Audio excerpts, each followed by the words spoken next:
Hey, Rob. Eh, Might we be live? Uh, we're gonna find out in a second. I think he got cut off and had to go back, but we'll find out. Okay. You're good. Okay. Hey everybody. I'm waiting for the. All right. So here we are with another installment of Live Jazz KC live sessions, conversations, convo and bravo, as Rob likes to call it. Interviews with notable jazz musicians worldwide. I'm Herschel McWilliams, Live Jazz KC. You see Rob Scheps there in the blue KC hat, and the infamous Mark Egan, bass player located in East Coast in New York now, right? I believe. Connecticut. Connecticut. All right. And we'll talk a lot about Mark's career, and you'll learn a lot about him if you don't know already. If you're so inclined to do so, if you can help in any way, there's plenty of musicians that have been without gigs during this time with COVID and all the venues shutting down. Certainly, donations are appreciated very much. You can do so through Venmo at Robert Scheps 2, as well as the livejazzkc.com website, which is livejazzkc.com/donate. And both of those links will be in the live stream comments as well. But I'll leave it to you guys. Again, Rob Scheps, Mark Egan, thank you very much. Thanks, Herschel. Yeah, thanks, Herschel. So, yeah, I'm waiting for us to get bigger. Can you hear me there, Mark? I hear you. Yeah. I see Okay. you. You're big. I'm big. Okay, I got you now. So, hi everybody. I'm Rob Scheps. I used to be a saxophonist before this virus, and I'm looking at my good friend Mark Egan, who's one of the iconic electric bassists in jazz and other forms of improvised music. And he and I met in the Gil Evans Orchestra in the 90s, playing at Sweet Basil every Monday night. But Mark had already been there with Gil in the 80s. And there's some things you probably do know about Mark Egan. We're going to get into a lot of things that you don't. So, and actually, particularly here in Kansas City, Mark's really important because he was a charter member of the Pat Metheny group in 1978, 79, 80. That great group with the recently passed, rest in peace, Lyle Mays, and possibly the closest thing to a Siamese twin Mark has ever had, Danny Gottlieb on drums. And and of course, Pat Metheny is from here in the Kansas City area, but we'll get into that. So, Mark, welcome. Great to see you again over the waves. Good to be here. Hello, everybody, and yeah, great to be here. Well, Mark, so I didn't even know this until we started researching this week, but it apparently you were born in Brockton, Massachusetts, which I know is that kind of down near Fall River and New Bedford, south of Boston. It's a little north of there. It's 35 miles southeast of Boston. Yep, home of Rocky Marciano, Marvin Hagler. It's a big fighting town for some Wow. reason. I don't know what.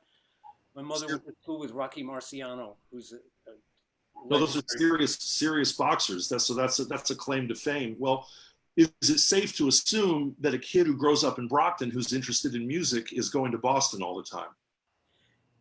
Yes, it is true. That was sort of the New York of the area, and Sure. I've been going to check out a lot of music there. And I played around Boston a lot when I was in high school. Hmm.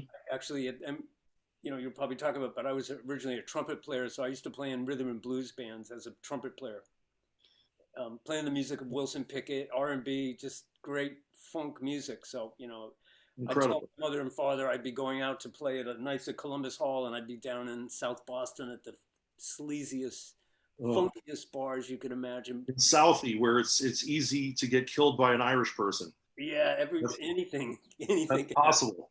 Yeah. Well, what kind of town was Brockton? What kind of place was it at your actual city as a place to grow up playing music and getting into it? It was a thriving city at the time. It originally was Brockton was known as a shoe capital. There's a lot of factories of shoe city that sort of was Mhm. known as. And again, a suburb of Boston, so people did commute into Boston. But at that time, it was pretty much self-contained in a way, and Mhm. a nice town. It really changed a lot since I was there. Just it became more of a bedroom community to Boston than a sort of a fulfilled little town. So But people a used lot of to. music, and I played in at that time in bands in the school band, the high school band, and the junior high school band. I was also part of Dick Johnson, the trumpet player Dick Johnson, because Dick Oh, Johnson is not the great clarinet player. no, Okay. Dick Johnson was a trumpet player, and I studied with him there. And he had a Brockton Youth Stage Band, which was a big band that I was a part of. Okay. Well, let's backtrack 2 seconds, Mark. So, how old were you when you started playing the trumpet? Fifth or sixth grade, like a lot of kids? I was actually in the fourth grade, Really, that early? And but did I see correctly that your dad was kind of an avid trumpet player, or did he play another instrument? he played in the Navy band. He played trumpet, Okay. and so he didn't play. By the time he raised children, he wasn't playing around the house, but he was always into music, and he would always bring me to see big bands and was very supportive of that type of thing. So music was in the family in that way. My mother played a little piano, but Mhm. not professionally, either of them. Well, who did your dad take you to see when you were particularly young, 8, 10, 12? Mostly people in the area. This big band, the Brockton Stage Band, which Yeah, to me at that time was a big deal. You know, I remember just going to see these high school kids. I was in junior high or something, and right. I thought, wow, these are the cats. You know? Well, they were the cats for where you were, you know. They were, yeah. And I really I wanted to be in that band, and I got into that band, so it was good situation in that way. But there was always work. There was always little gigs and things happening. Right. But So there was a scene in Brockton, and it was a city with its own vibe. Didn't need Boston in a way. well, it did because I sort of grew out of Brockton into more of the Boston area and around playing all the towns around the areas. So how did you start getting involved? Because I wouldn't know who the musicians were in Brockton, but I know that there were always incredible musicians in Boston. All kinds of people: John Neves, Joe Gordon, Joe Hunt. I don't know who did you interact with early that we might know as jazz musicians in Boston? I, there was one trombone player, Peter Arneson, who was at Berkeley, and he sort of introduced me to the Berkeley scene, which I didn't go to. I ended up going to study music at the University of Miami, where I met Pat Metheny actually and Danny Right. Garvey. Yeah, But we'll get into that. yeah, but I didn't. I wasn't really a fixture on the Boston scene. I was more coming from Brockton and peripherally and playing in soul bands, and they weren't really named players. There was a great drummer, Bob Chenard, Hmm. who lived in Brockton, and I played in a band with him. Wayne and the Classics was the name of the band. Beautiful. Wayne in the well. Let me ask you a question. How old were you when you were started playing little paying gigs? And it sounds like you were actually getting busy even in high school, right?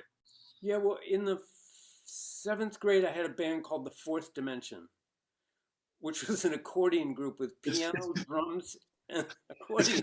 it's because you guys were shorter than the Fifth Dimension. You weren't as tall as Billy Davis and Marilyn Exactly. McCoo yet. But I played at the church.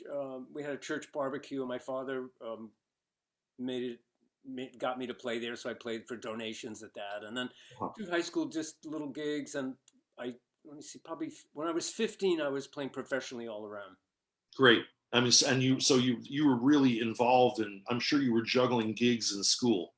I was, and as a trumpet player though. Remember, that was as a Yes. trumpet player. Yep. Right. And so what I have here, Mark, we never talked about this in person, but you actually, it's kind of late for someone who plays great and stuck with it as a career. You didn't even play electric bass till you were 16. Right. That's when I got into electric bass. You know, the way it came about it was at that time, the music on the radio, AM radio, the pop radio, Sure. was Motown music. It was Hendrix. It was Cream. It was all the rock that was happening. And Mhm. I for some reason, even though I was a trumpet player, and at that time listening to people like Chet Baker and Dizzy Gillespie and Maynard Ferguson, I had a wide range, but I really liked Chet Baker a lot. For some reason, I resonated to him sound wise, and on the horn, I would say that I had a sound similar to Chet. But when I listened to that music on the radio, I said, I listened to the bass. I Mhm. just zoned in on the bass big time. So, and then I said, I want to get a bass. So I looked in the paper and I bought a bass for $50. And Oh, it's not like, maybe that's like the bass that Abercrombie bought. He told me when he went to Berkeley, we talk about John Abercrombie later. He meant a lot to both of us, and I'm sure to many of you. Yes. And he was a great friend of mine. We really miss him. But John told me that he was playing 8 gigs a week on bass in Boston while he was going to Berkeley. And he said, what's that? I wish I could have heard him do that. He would. Me too. I never heard John play the bass, but he told me that he bought a $50 bass so that he could gig, and it was called a Zimgar. Does that ring a bell at all? Zimgar. I think it was like a sci-fi movie. I think it was kind of like an electric upright, like what you might find in a Latin band. Oh, okay. I think he like a baby bass, Ampeg baby bass or something. I'm familiar with that brand, yeah. Well, so the interesting thing is, though, Mark, you grew up in an era where there were trumpets, saxophones, trombones in rock, in pop music. I mean, not in Cream, not with Hendrix, but certainly with Blood, Sweat, and Tears in Chicago. And I mean, Lou Soloff playing jazz solos on Spinning Wheel, the biggest hit that the Sweats ever had. So it's interesting that you could have kept a niche playing trumpet in rock and soul and funk bands, but you kind of gravitated towards the bass instead at a point. Yes, there were a lot of outlets for horn sections, and if anyone goes back and listens to 60s music, if you have Sirius FM, there's a 60s music channel. And I'm surprised at just all the music that had horns on it. Right. All the Burt Bacharach of the pops, Dionne Warwick, all of that. The Beatles had horn sections. I can go on, but it made it possible. It was, they use horns. I'll have work. I'll work. I can play this. So you're actually sort of coming from a place where you were like playing jazz and getting more into playing rock and soul and, right. Or you were trying to put a foot in that door because you saw maybe more opportunity locally. I don't know. Yes. And the big turnaround for me where I really wanted to pursue bass was when I went to the Brockton Fair. Okay. It's a big fair. They have a racetrack and agricultural and a fairway and everything. Freak show, whatever that is. Freak show. That's not what it was called. Right. And so Diana Ross and the Supremes were there. It was a big deal. And they were just on a little riser right along the main thing. And people just kept walking by. And I went there to see them, and they didn't have horns in that. It was just a rhythm section. But I stood in front of the bass player, and I was like a pointing bird dog. I couldn't take my eyes off the bass, and I zoned so heavily into it. It was a big turning point for me. And I said, what is this music? And I just, that's what did it for me. Well, Mark, I have a quick question about that. Given that it was Diana Ross and the Supremes, and this was in the 60s, I guess, is there any chance that bass player was the great James Jamerson? It wasn't James Jamerson, but it was one of the other guys that subbed for him, and I don't remember. Motown Cats, somebody from Detroit who was part of their scene. Yeah, okay. So that really perked my interest, piqued my interest. So that's interesting. You didn't I don't know, get turned on to the bass really from records of the radio. It actually happened live. Well, it was originally from the radio because I listened a lot, just driving around. Right. But then when I saw that, I was really drawn into it because I saw it actually happening. And for people that are familiar with Motown music and the bass player, James Jamerson, he's sort of the godfather, the grandfather of electric bass. And all those bass parts, he influenced a lot of people like Paul McCartney and everybody. All bass players have been influenced by James Jamerson, whether they realize it or not. No kidding. Yeah, because it could be removed 1 or 2 generations or 1 or 2 bass players. In some ways, his playing can sound simple, but it's extremely technical and difficult to really play like Jamerson played. And I see. The groove is so great. So anyway, that really attracted. Well, so here's a question: when you got your electric bass for $50 from the Classifieds, did you have a period of kind of juggling and playing trumpet and bass? I was still in my head. My vision was as a trumpet player, so I would just jam with people on bass.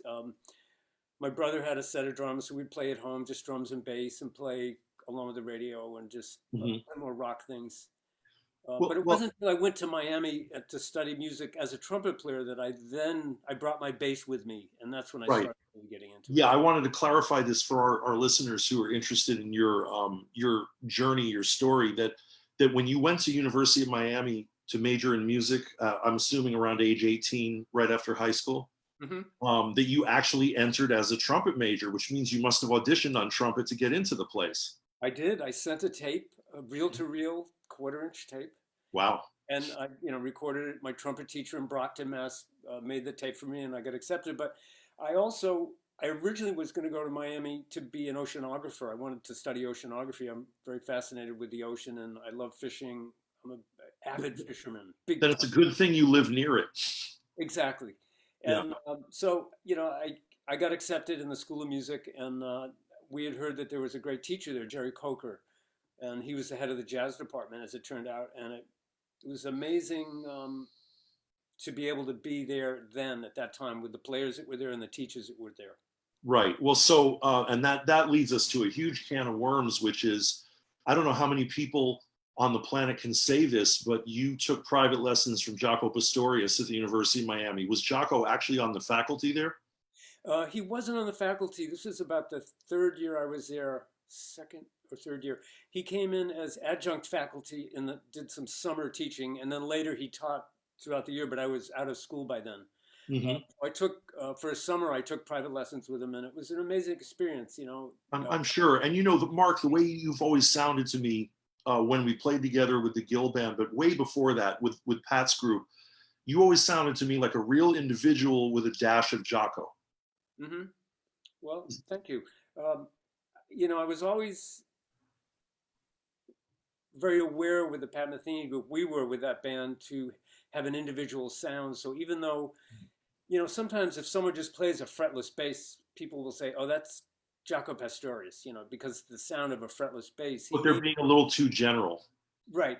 But he just made it so popular, and he's his signature on it. But I came from another angle with it. I just love the fluidity of the sound, and it's more like a cello. And were you playing something traditional with frets like a Fender jazz bass when you studied with Jaco?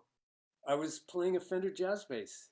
All right. I wasn't even fretless. I was playing fretted at the time. Now, didn't Jaco, this is a famous, I don't know, kind of tale, but didn't Jaco actually remove the frets from his own bass? He did remove the frets. He was so people were not purchasing fretless basses back then. No, Fender made a fretless precision bass, which was basically a blank neck without any lines or markers in it. And Jaco was playing with Wayne Cochran and the CC Riders, which is an R&B band that was based out of Miami. Yes. And while he was on the road, he decided he wanted to pull the frets out. So he knocked the frets out and he filled it with this epoxy called Petit Poly Epoxy. And then he put a finish on it, a hard finish on the neck. And he did that in the middle of a tour, supposedly, from what I understand the story is, with Wayne Cochran and the CC Riders. And he came out of the gate, strong. Well, Jaco, he seems like, I'm getting it wrong. Maybe it's Kronos, but there's just, there's some god who was born out of another god's head, fully formed, and that could have been Jaco. Yes, he's just one of those rare birds, rare guys that just extremely talented and put in so much work, was driven and knew what he wanted. He had a clear vision of what he wanted, and he just went straight for it. And he was like a sponge and learned from so many people. And if you're around him and you played something, he says, what's that? What is that? He was. So with Jaco, it wasn't just this incredible natural talent. It was also hard work and seeking and learning. Yes. Okay. So how old were you when you did that summer of lessons with Jaco? Let's see. I was probably 20. Yeah, okay. 20. All right. So you've been playing for 4 years, but you were probably in a pretty comfortable place with your instrument at that point, right? Yeah. At that point at the university, I switched in the middle of my second year as a bass major, and I started taking bass lessons. I started playing upright and studying with Lucas Drew, who's a bass player there. I started playing in the big band, and then eventually I was playing in the A band, or whatever, the number one band or the main big band of the University of Miami Jazz Band, which was a big deal then. I'm sure that's a very good band when I was growing up. It might have been better when you were there. Well, it was a good band, and I played trumpet. I played second trumpet in the A band. Was that the jazz chair? Second trumpet? Yes. And then the next year I was playing bass in it, And I really attribute it and owe so much to Whit Seidner, who was the director of that, who became the director of the jazz program there. Right. Because I had been playing gigs and Whit had started to hear me play with different people. And he said, you know, I want you to play in the first band. And I was scared shitless. I said, oh man, excuse me. That's right. And I got it together because when I decided to go to bass and really become a bass player, I applied all my knowledge from trumpet and brought it over to the bass. I played probably 12 hours a day, something like 8 that. to 12 hours a day. That's all I did. So, I mean, and it wasn't all shedding. It was ensembles, it was classes, it was the big band. Exactly. You know, everything. Classes in the day and then ensembles and then playing maybe with some other band. And then at night we would sneak into the rehearsal room where the jazz band would rehearse. And I would hide I had a bass closet, a big closet that held my upright bass. I would hide in my closet until they locked the building. And then I would come out of my closet and we would play all night sessions, you know, jam sessions. And so it was a really good time. There were some great players, students there. Pat Metheny was there, as I mentioned earlier, Danny Gottlieb, Clifford. Were you there with Bobby Watson? Was that around the same time? Bobby Watson, the Dixie Dregs with Steve Morse were there. They were a small group there. Oh, you mean the whole band, Dixie Dregs, came out of Miami? Yeah, it was a rock ensemble they formed, and it was wow. There. Yep, Steve. So this is, you know, just from the history of whatever you want to call it, jazz schools in the last 50 years that have really made a difference. North Texas, NEC, Berkeley, Miami. It sounds like things were really cooking when you were there. They were, Rob, and the time. This was 1969.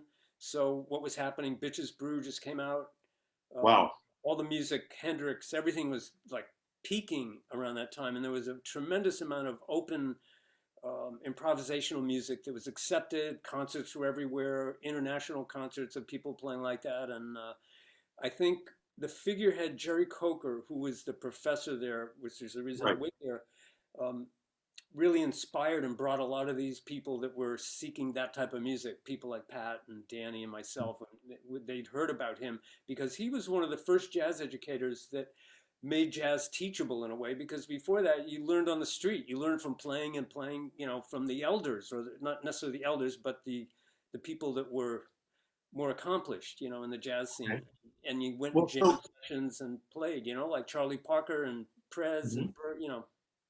Well, you know, I just realized something. I mean, it's obviously it's a stroke of luck for any electric bassist in history to be 20 studying with Jaco, of course. I mean, you can look back and say, wow, that happened.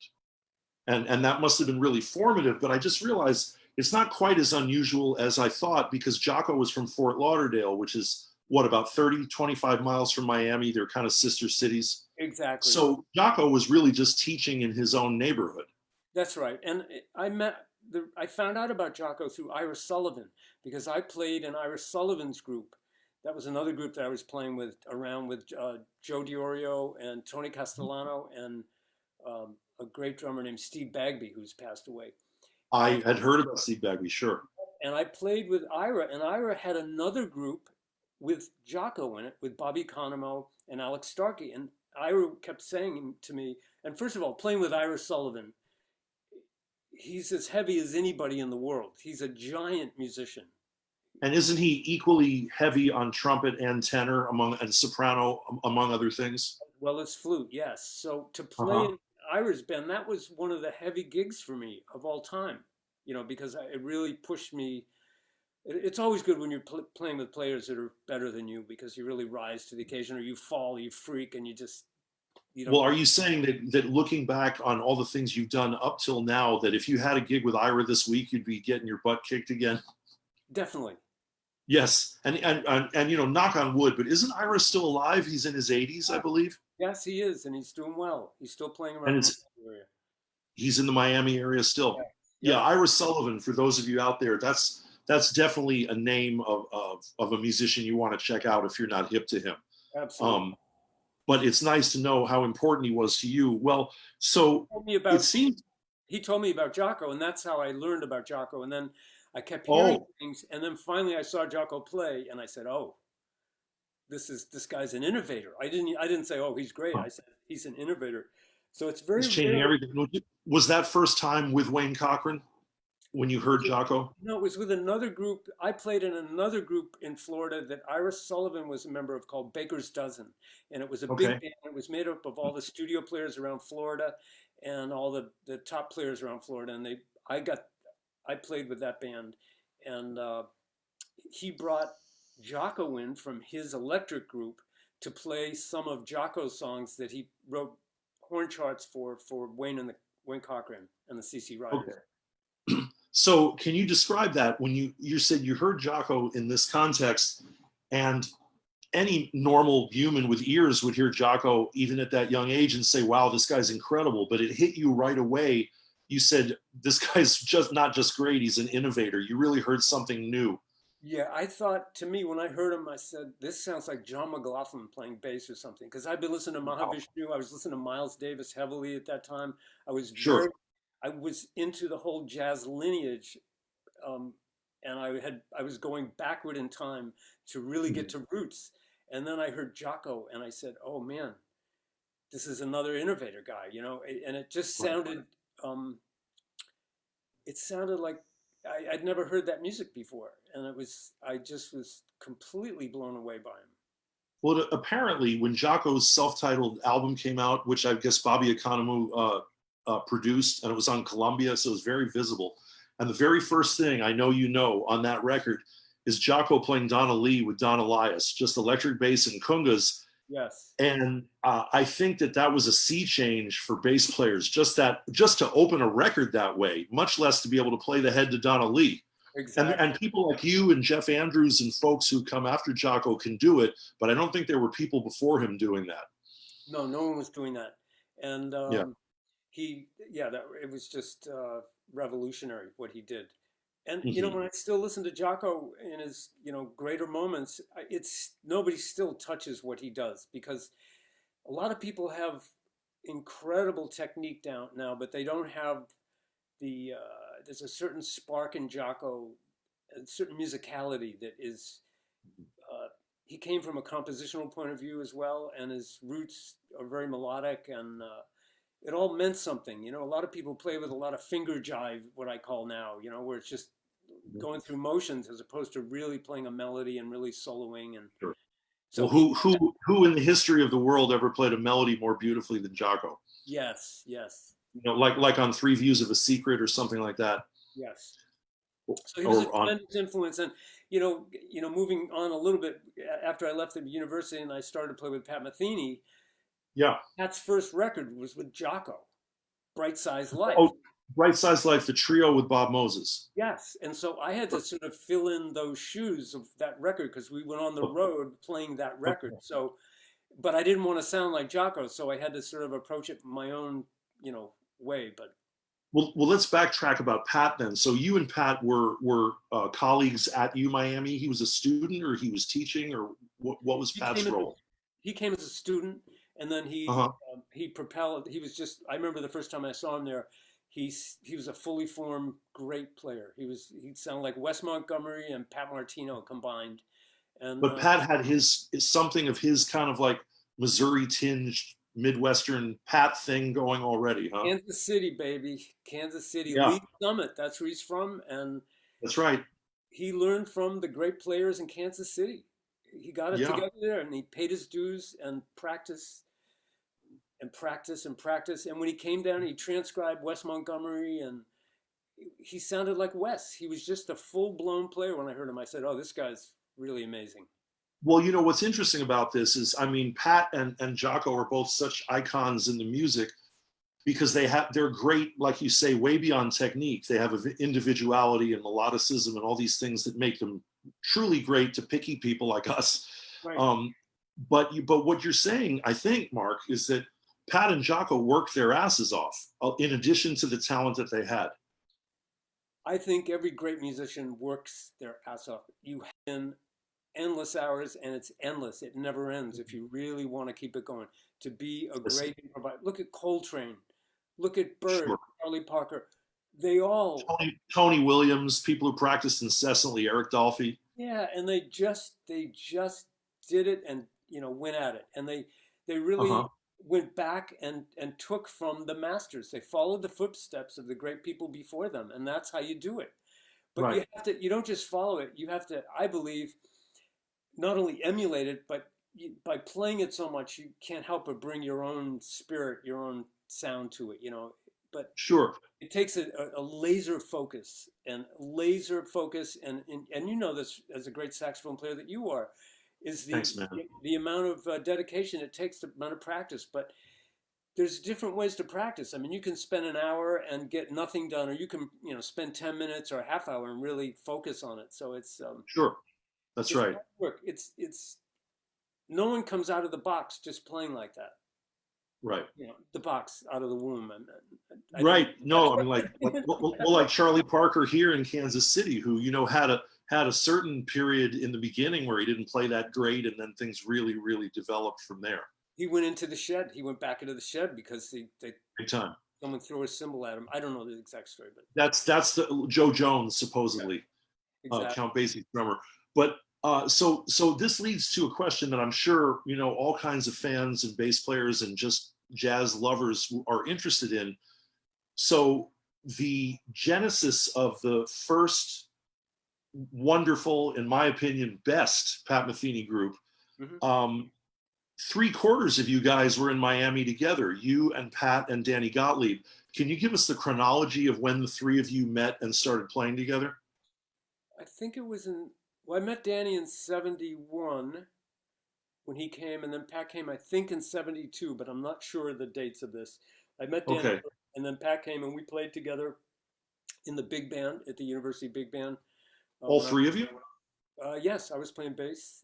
Yeah. I mean, in other words, there was a time in the U Miami Big Band where that was the rhythm section plus a pianist. Yes, I believe so, if my memory serves me. You and Danny and Pat. So, well, this is interesting because if you look at music history, like you say, things don't just come out of a box. I mean, they might, but for example, Mick Jagger, and Keith Richards have been friends since grade school, and they developed incredible music together. Lennon and McCartney, they knew each other when they were still in high school. Yes. Jerry Nywood and Chuck Mangione, Jerry told me they knew each other since 6th grade. Oh, So it's really interesting to roll the tape backwards from a famous, wonderful, iconic musical group and say, wait a minute, these cats knew each other when they were babies. They had a lot of time to develop together. And so what would you say started to germinate at U Miami with you and Danny and Pat that might have led to the sound of that band later when you added Lyle Mays? Well, we played in a lot of gigs and small groups. We played Miami Beach a lot. We did shows on Miami Beach. That was a whole nother aspect of my playing, that having to play a national act every week with one rehearsal at the beginning is a big Like deal. whom? Who are a couple of the folks you would do that for? Robert Goulet, Bobby Vinton. Oh, so this is like big band with charts and an afternoon rehearsal, just playing an act like in the Catskills. George Kirby, yeah, exactly. Like Okay. Miami Beach at that time was thriving there was work all the big hotels had bands, and I was playing 7 nights a week with those bands while I was in college, going to my college. And were Pat and Danny on some of those gigs with you, those shows? Exactly. Because someone told me once, they said that there was a time when Pat played with Bobby Rydell, and I did that gig at one point in a bowling alley in Rhode Island, and I couldn't imagine Pat doing that gig. I think we did it together. We did Bobby. You played Bobby Rydell? I think, and Bobby Vinton. I did Lana Cantrell. My last gig on trumpet was with Mel Torme with the big band. That was a what a way to go out, man. That was my last gig official gig on trumpet was with Mel Torme. Incredible. And that was a tough book. I'm sorry? It was a difficult trumpet book. He wrote great arrangements, Mel Torme. He did. I got to do one gig with him at the Hotel Pierre on Central Park South or whatever it was. Oh, nice. Maybe around the corner there on Fifth Avenue. And it was a New York City big band, and we worked with Mel Torme, and the rehearsal was great, and the charts were great, and he wrote them, and the drumming was happening, and he played drums on a few tunes, and And I remember the gig I had done just before that was playing an act like what you're talking about. I had played Eddie Fisher at the Granite Hotel in the Catskills. Nice. And Eddie's charts, you know, they looked like this. They were like ripped pieces of paper written in pencil. And he's arguing with his conductor, and the rehearsal was 2.5 hours long. And I was young and impatient. I found that rehearsal just unprofessional and exasperating. And Mel's rehearsal was, okay, everybody, great. Trombone's a little louder at letter D. Okay, turn it over. Turn it over.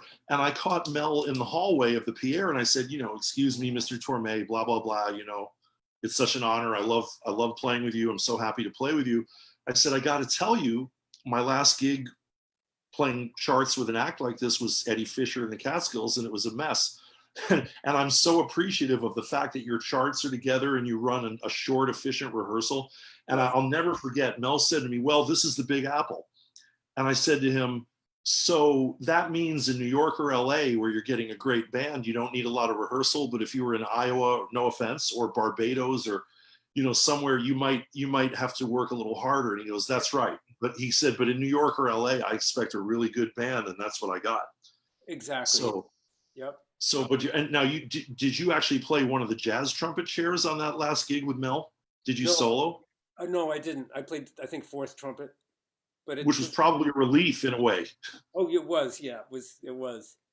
Right. But it was good. Yeah, Danny and Pat and I did play a lot in Miami and a lot of these type of gigs that we're talking about. Mm-hmm. And I also played with another drummer named Bill Bowker, and I think I played more with Bill Bowker at the time than I did with Danny, but Danny and I constantly crossed paths and became really good friends in school.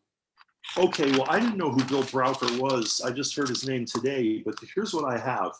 That in 1975, Mark, correct me if I'm wrong, that you had a band from Miami, and everybody in it, aside from Bill, is really quite well known at this point. Clifford Carter on keyboards, our buddy, the great lamented Hiram Bullock on guitar, who I didn't know had ever been in Miami. I mean, that goes, I mean, I met you two together in the Gil Evans band, and you had already been in Miami together. Yeah. So Mark Egan, Clifford Carter, Hiram Bullock, great singer Phyllis Hyman.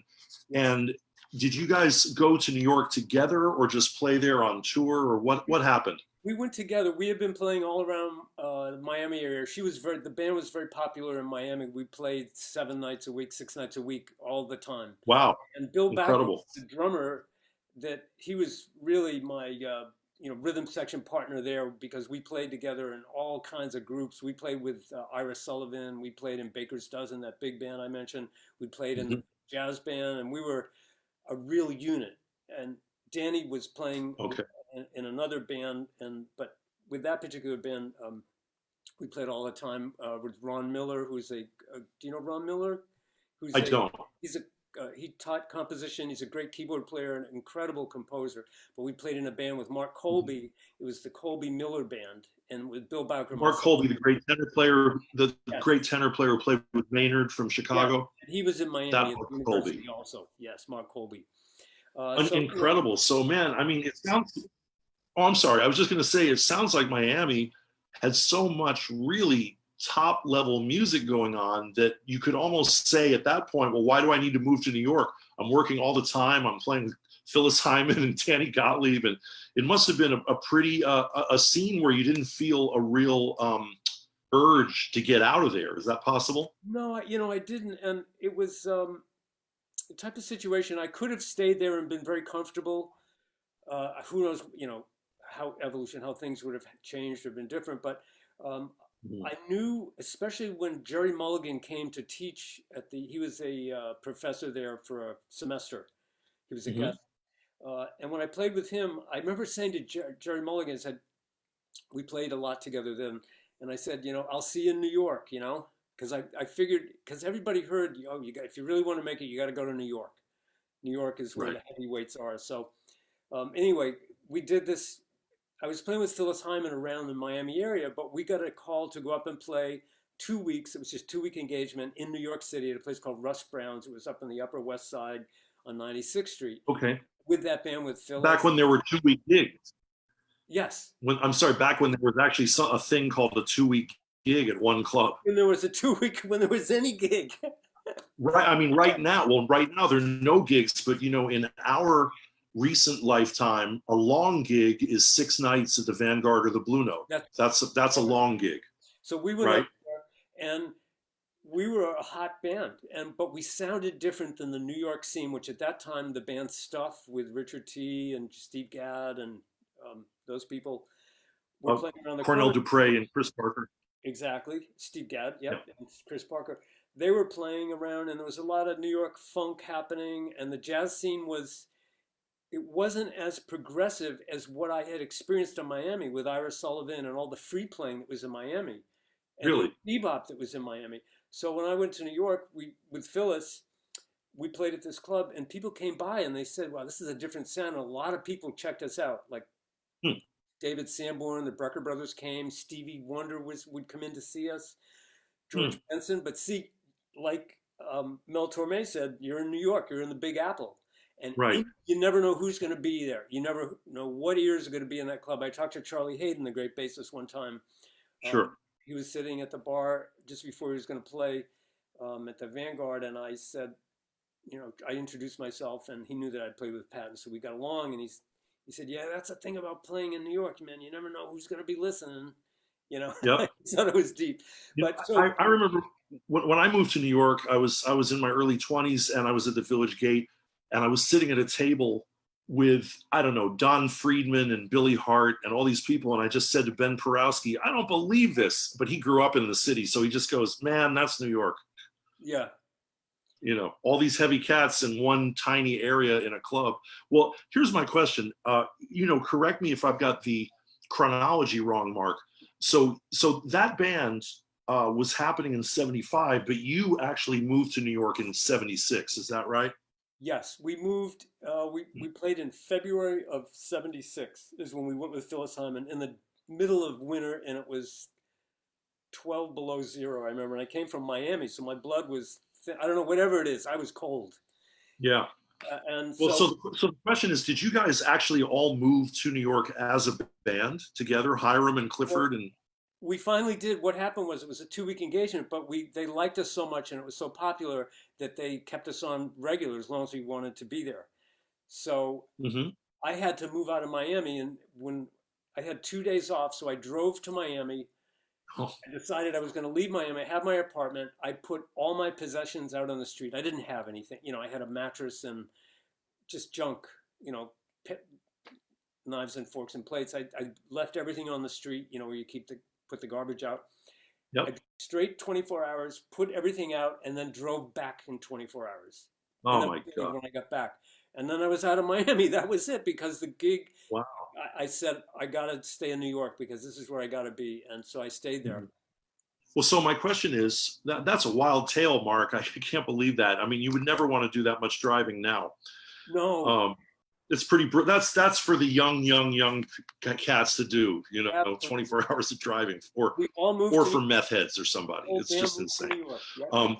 But so I'm wondering, some of the gigs that I have that you did in New York, am I right that some of the first gigs you had were really kind of more pop and rock gigs? I'll throw 3 names out. Oop.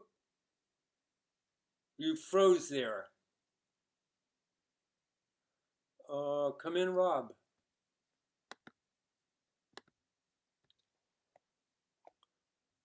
Sorry about that. For some reason, it seems like the screen is frozen. Yeah, like Rob might have gotten froze out of this thing. Okay. So he's coming back. Okay. Sorry about that. Did we lose each other for a moment? I lost you there. Yeah. Yeah, I'm still trying to get video back. Excuse me, everybody. Give me just a moment. You were asking other pop gigs that I got into there? Yeah, I can keep talking while I'm trying to get the picture back. So yeah, Mark, I saw that you worked with Diodato and the Pointer Sisters. We actually just lost Bonnie Pointer this week, which is really unfortunate. Yeah, she was so nice, Bonnie. I was so sad to hear that she left. Yeah, and there were 4 Pointer Sisters, right? June, Anita. Yes.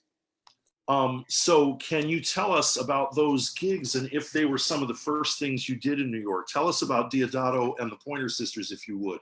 Yes, so I was with Phyllis Hyman. We played for a month at this place, Russ Brown's, and then I got a call to go play with the Pointer Sisters on the road. And this is the first time I had. It was recommended by a bass player named Jeff Berlin. Oh yeah, Jeff Berlin, sure. And so Jeff called me up and said the Pointer Sisters are looking for. Oh no, it was someone else. Sorry, that was a different person.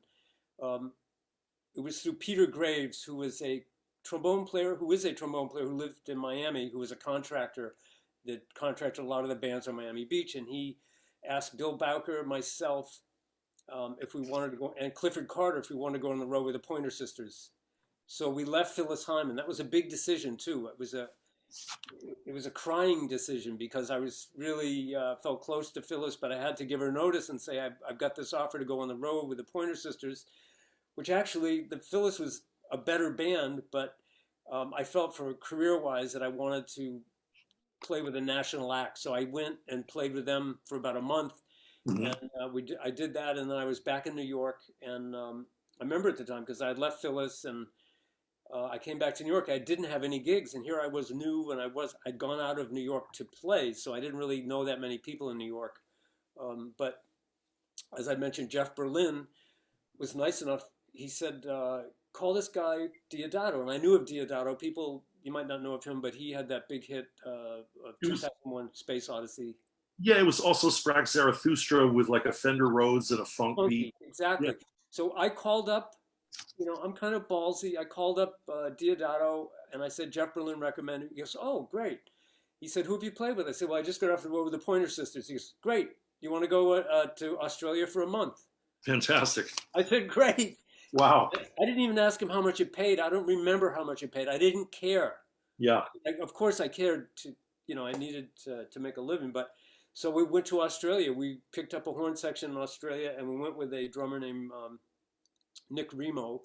And we went to Australia and I did a month all over Australia with him. And then I came back and then I did a month in Mexico, a month of touring in Mexico. We picked up horn players and we toured all over Mexico, and it was a great experience.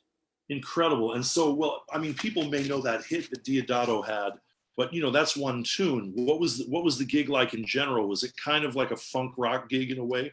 It was a funk rock gig, instrumental funk rock, a lot of improvisation, which was nice because on those Diodato's recordings, he had Billy Cobham, Stanley Clarke.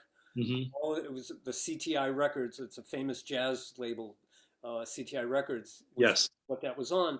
And so you had all those New York great players on it. And so we played that music. And I remember, and for me, this is a big thing because every step along the way, when someone ever asked me to play a gig or do something, I immediately would go and do research. I'd get all the records because there was only records then. And I would learn all the songs. I would transcribe all the songs and learn all the bass parts and be able to play it verbatim. So see, that's my type of discipline and dedication because I want to do good. I want to be good. Sure. And I don't want to fail, So well, this is something like for all the young bloods out there listening, younger musicians, I would say if there are ever gigs again, I would do what Mark did, which is be ultra prepared for whatever the gig is that you're doing. Yeah. Yeah. And, it made sense to me. And that's what I've always done all along the way. When people from the very first gig that I got called to play bass on in Miami, this guy named Jet Nero had a group that he played all over Miami. He wasn't around the university, but he had gone to my house that I shared with someone. He saw there was a bass and a bass amp. And he asked my friend Randy, he says, who plays bass? He goes, oh, Mark plays bass. Meanwhile, I was a trumpet player then. So Jet called me and said, Mark, you want to play bass on my gig tonight? I said, sure. What tunes are you playing? And he gave me the list of all the standards, which I knew on trumpet, but I didn't know on bass. So I then practiced all day and I learned them on bass. And then I felt like the great imposter because at the end of the gig that night, he said to me, wow, you want to do a steady gig with me? And I felt like I was playing one finger bass, literally, just How do you mean one finger bass? Well, one finger in the left hand. I didn't have a really good technique of if this is the left hand where you use all four fingers, and Yes, with the right hand I was just using this where now I play this or slap or a combination of all things. sure. Uh, so it's just the same thing. But and then after Diodato, I played with Diodato, and David Sanborn asked me to join his band. Now that was a big break for me. So these are heavy gigs back to back. You didn't have a lot of downtime. You were just working with the Cats pretty soon after getting to town. And Very fortunate and deserving. yes, and I had to tell Diodato that I couldn't go out on the road with him because I'm going to play with David Sanborn. There's always that difficult thing when you're leaving someone and going for someone else, and you have to do it really in a diplomatic and honest and straight ahead way to keep a good relationship. Well, isn't basically what you would say if you have a good relationship already is it's not personal. This is just something I want to do. I'd like to experience. Exactly what I said. That's exactly. And so how did that come about? How did Dave Sanborn get wind of you and ask you to play? Hiram Bullock was playing with David Sanborn already. I was playing with Diodato. Herb Bushler was the bass player, but he is also a studio bass player. Played on a million records and commercials and everything in New York. Really, he used to play with Joe Farrow. He's on Joe Farrow. Yeah, he's on Penny Arcade and some of those great records. So Herb decided that he didn't want to go on the road and do it anymore, and Hiram recommended me. Mm-hmm. I think he told David that I'd been playing with Diodato and the Pointer Sisters. See, now you can see the thread of how things work. But not only that, but now you had credits where, like you said, even with Diodato, he says, well, who are you? What have you been doing? And you go, I just got off the road with the Pointer Sisters. He's like, well, okay, that's good enough for me. You're hired. Exactly. So you're already, at this point, when you're playing with Sanborn, you've already got 3 major name gigs under your belt in New York, and you don't really have to prove yourself as hard. Exactly. And by playing with Sanborn, which was an incredible experience, Victor Lewis was playing. Oh, great. Great. Rosalinda De Leon was playing keyboards, and Juma Santos, who played on Bitches Brew. Right. Percussionist. Oh, that Jim Riley was his other name. Yes. And so, and we did a lot of loft sessions at night getting ready for that. And that's another thing where when I got called to do David Sanborn, I got all his records, and I listened to Will Lee and Herb and all the people that played on his records, and I shedded it heavily, and right, so that I would feel confident. And then we played, and we're touring with that, and we recorded one record called "Promise Me the Moon." And David asked the band members if they wanted to contribute music, and I wrote a song called "Heart Lake," and that was the first song I got recorded on Warner Brothers, and that started my composing career. First song I ever had published on a major record, which was... That's an auspicious way to start getting your stuff recorded. Huge. It's huge. On Dave Sanborn record on Warner Brothers, it's not exactly like a fly-by-night jazz label, No, it was big. It was really big. And we recorded that back in Miami at Criteria Studios, where I had been doing a lot of night. We used to go into Criteria Studios, which is a recording studio that was from the 60s. It's where, James Brown, the Eagles, Crosby, Stills, and Nash. I like what you said the first time better. Crosby, Stills, and Nash. Not Earth, Wind, and Fire. The Ohio Players. Everybody recorded. This is called Criterion, you said? Criteria. And okay. A studio in North Miami, and we used to go, and we knew assistant engineers who would get us in at night for free to do sessions and record. Wow. So we do all-night sessions at Criteria Studios. This is how intense it was in Miami, and then go to school and play all day and do gigs at night, Right. So we went back there to record the Sanborn record, and I met the engineer was Alex Sadkin, who he has passed away since, but I later went on to play with Duran Duran with Alex Sadkin because he was the producer. He went on to become a really famous producer. He's Simply Red. He did all the Duran Duran records. And anyway, so I was back in Miami now, having moved to New York with Sanborn, and we were recording at Criteria, and it was just a great experience. So, it was a sort of full circle coming back now. And with a beautiful. So now the question is, if I get the chronology right, so you've moved to New York, you're playing those gigs pretty quickly. So somewhere between 1976 and 1978, you had to get from Sanborn to the embryo of the Pat Metheny group. How did that occur? Yes, and I was playing with Lou Tabakin. Oh, great tenor and flute player, sure. I was with Danny Gottlieb, and Danny got me that gig, and we were playing up in Toronto. Well, Lou really likes to play trio. Is that what was happening? Yeah. Yeah. And I was playing upright. I was playing upright, and we were playing up there. And that's when I got a call. I was playing with David Sanborn, but we had a little time off, so I was up doing this gig with Lou Tobaccon. And then Danny and I got the call from Pat. Do you want to form the Pat Metheny group? And I was with David Sanborn, and I was happy as could be. I was by being in David Sanborn's band. I now was a studio player because I was a first call session player. Because if you're playing in David Sanborn's band, those are the cats that are playing in all the sessions in New York. So I was really busy, playing records and commercials and movies at the time. No kidding. Well, so things were really very busy for you. I was doing 21 record dates a week. A week? A week. That's three a day? That's unbelievable. 3 a day, 4 a day. And then, yeah, it's incredible. It's an amazing amount of work. But then Pat called about playing with the band. And I said to Danny, and to Pat, I don't know. I'm really getting established in New York. I really like what I'm doing now. And then Pat said, well, why don't you just come up to New York, to Boston rather, and we'll just rehearse with Lyle and Danny for a day. So I took a train up during one of my days off. And I remember I was taking the train up, and on the way up, I had a little practice amp at the time. This guy made a custom little headphone amp that I could plug my bass in, so I practiced. Oh, you shed on the train? Shed on the train, so I was shedding on the train. Luckily, there was no one next to me, and I was shedding Pat's record because he had done Bright Side's Life and Watercolors. And so when I got there, we played some of those tunes, and we played a couple new tunes that I had, and that was it for me. I said, this is why I want to play music.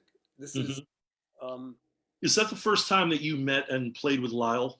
That was the first time, yes. At that rehearsal. So, I mean, the point is, I guess you were willing to just take a 4-hour train trip to Boston solely on the basis of wanting to play with Pat and Danny. That was enough for a start, right? Yes. And for you, Lyle was the wild card that you didn't know about yet. Exactly. I'd heard about him through Danny and Pat, but because they recorded together on the Bright Side's Life, on the Watercolors record.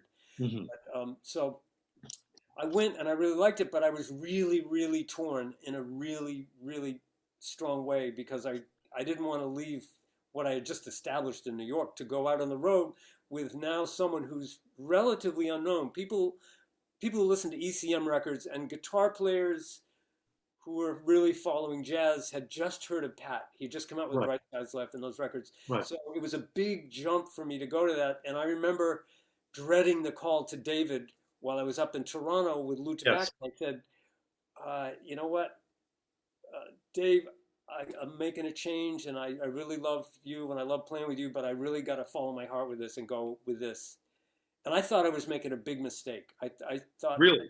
Well, I mean, the thing is, most of the time when we get into a jazz group, we don't expect it to be really successful. Exactly. And we were traveling in a van with Pat, and we were playing little bars and little...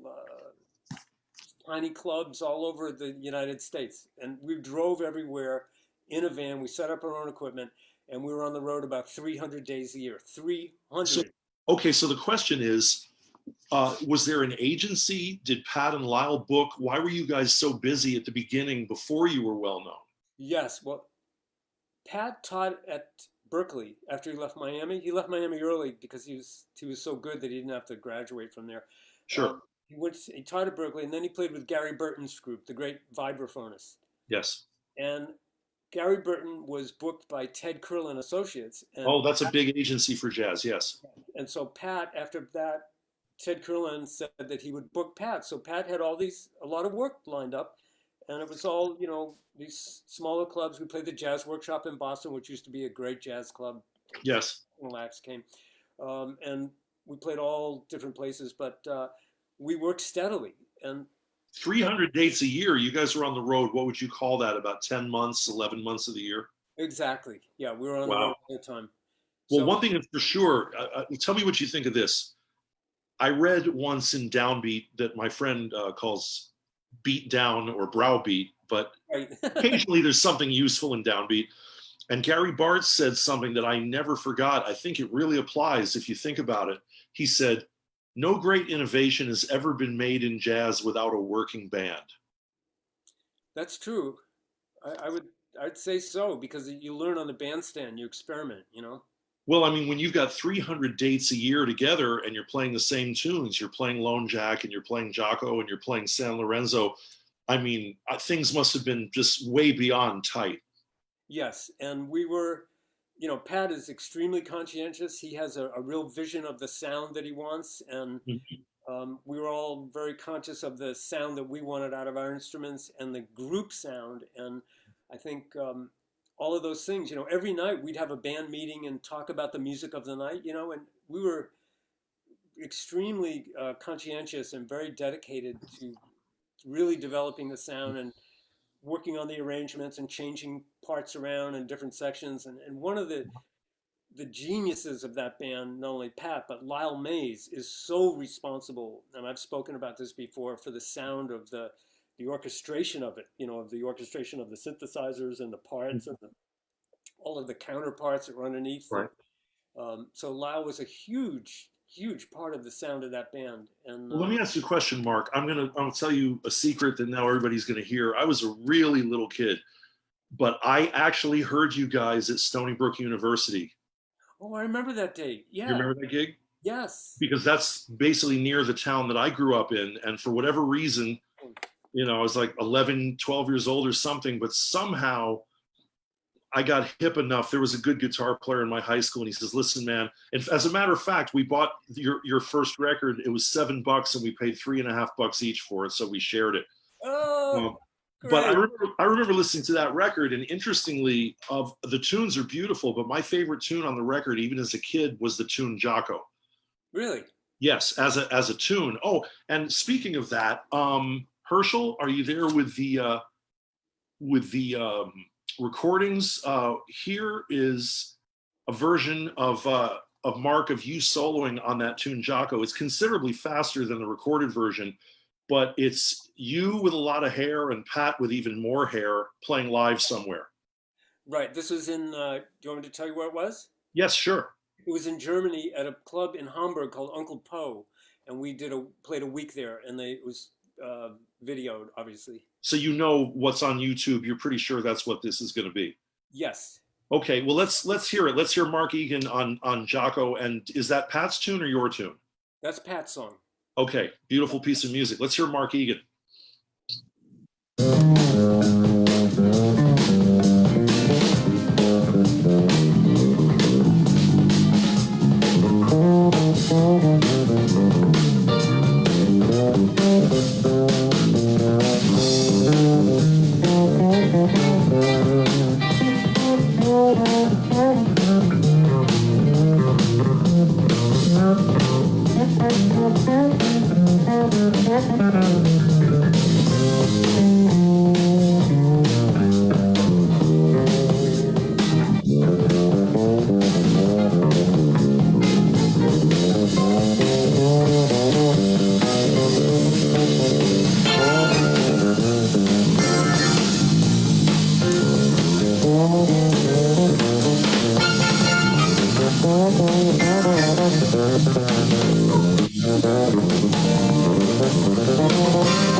Wow, Mark.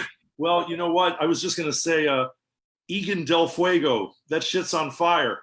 I mean, you can really feel it. You know, you don't always get that, even from live concerts, you don't always get the feeling of the electricity of being right there, but you sure do from that clip, in my opinion. Yeah, it was a very small club, it was packed with people, and the energy, the band was just really on, you know? Right. Well, I have a question. So there are a lot of other things I want to get to in the time that we have. So can you just address what changed between playing those little bars and the group with Pat becoming huge? I think word of mouth got out. I think when the first record, the so-called White The Album, White Album, yeah. first Pat Metheny group album with us, um, was very popular. It got a lot of airplay, and I think that started to create possibilities for bigger venues, bigger concert halls. And Ted Kurlan would get us bookings, opening up for Jean-Luc Ponty, the great violin player. Yes. And then we would travel around and open up for him. And then we started playing larger venues. In New York, there was a place called The Bottom Line, which was a Yep. great club. I remember. People remember that. And we put all the big venues in all the towns. We also did a lot of university concerts. And You think that helped? it definitely helped because those were the people that were really listening to it, a lot of college and younger people at the time. Hmm. So I think it was a combination of airplay and gradually getting more acceptance in that realm by playing in colleges, and which led us to the larger venues.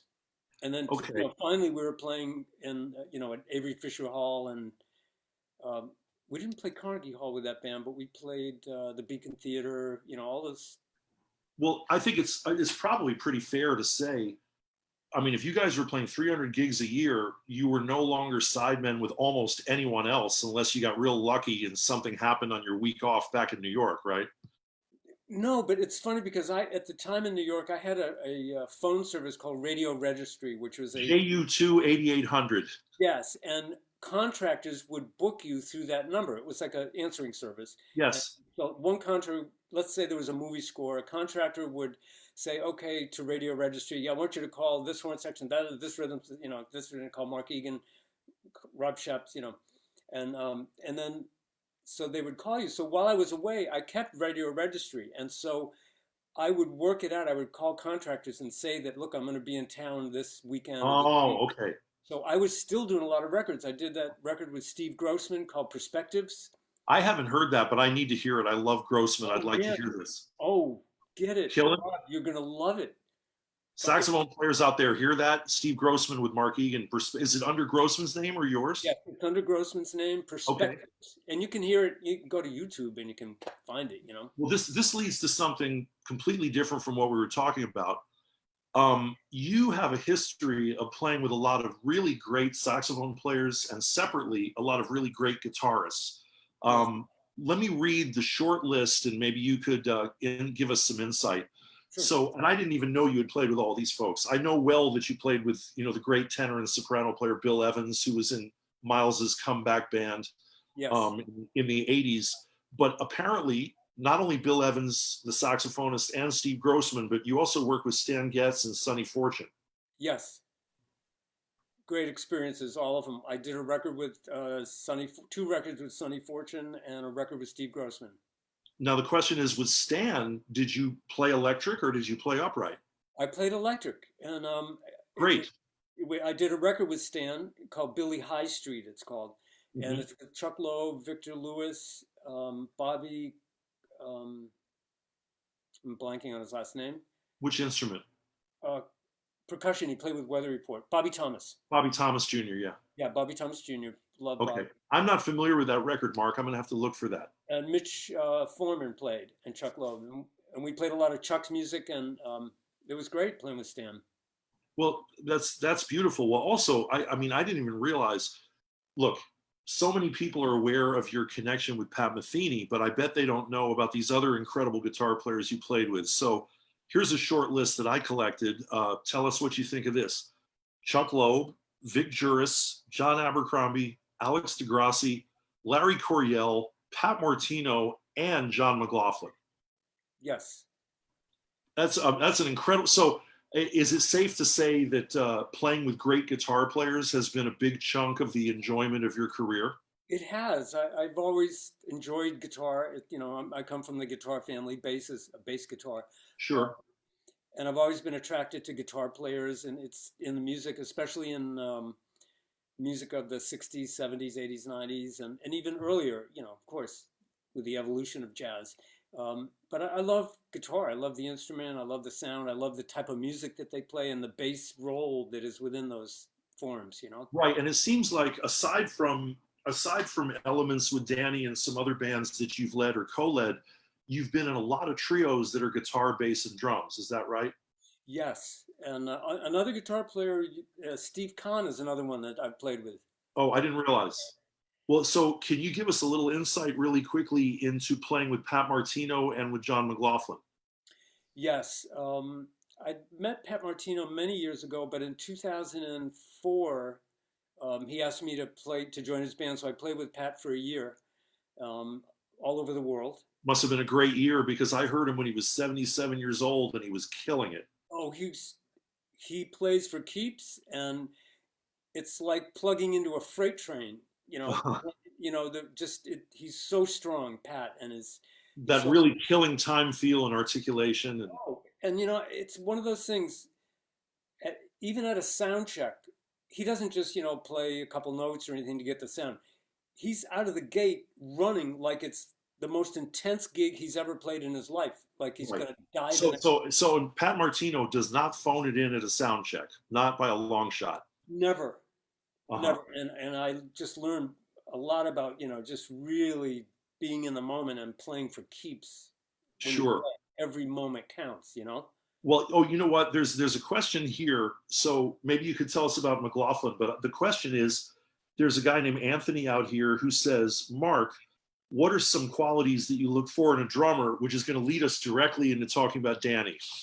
Yes. I'm sure. So really quickly, what about working with John McLaughlin? And then Anthony, we'll try to have Mark address your question. Anthony, sure. Well, John McLaughlin, I did a record with Bill Evans.